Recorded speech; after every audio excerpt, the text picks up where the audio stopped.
यहां धर्म का तात्पर्य धार्मिक मान्यताओं से नहीं है, बल्कि हमारे कर्तव्य से है। जैसे ही हम किसी पर कोई प्रश्न करते हैं, सामने वाला तपाक से बोल उठता है, पहले अपना धर्म निभाओ, उसके बाद किसी पर सवाल उठाना। वो कहना चाहता है कि अपना काम ठीक से करो, फिर दूसरों पर कार्य ना करने का आरोप लगाओ।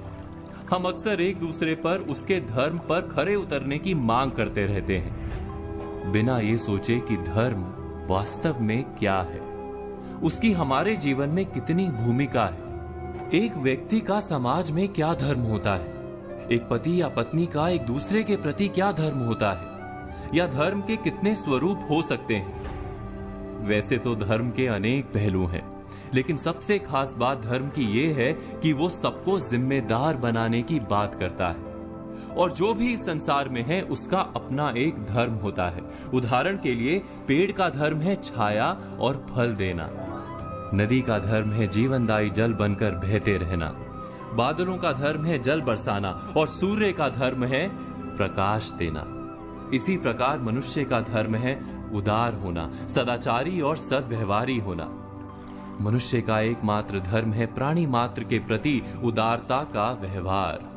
इसीलिए भारत में कर्म से अधिक महत्व सदाचार को दिया गया है। सद्व्यवहार ही धर्म है, क्योंकि इस सद्व्यवहार में कर्म, धर्म, नीति, ज्ञान सब शामिल है। धर्म के अनेक रूप और प्रकार होते हैं, उसमें से एक रूप को एक कहानी के माध्यम से समझाने की कोशिश करते हैं। एक संत थे, नाम था क्षम्य मुनि। सहायता और सहनशीलता को उन्होंने अपना धर्म बना रखा था।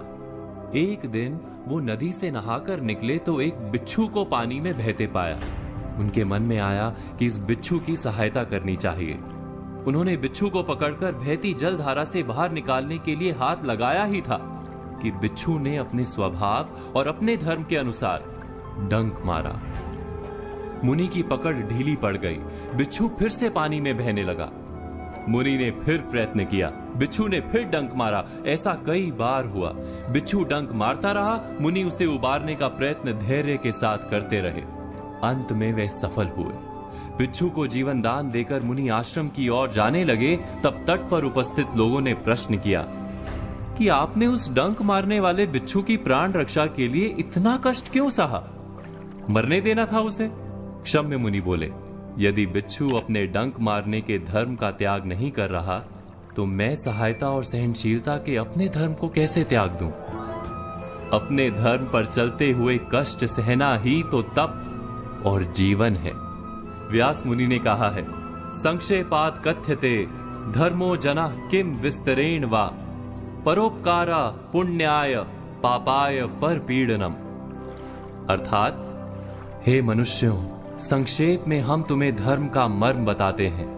परोपकार करना ही पुण्य कर्म है, धर्म है, और परपीड़ा ही पाप अर्थात अधर्म है।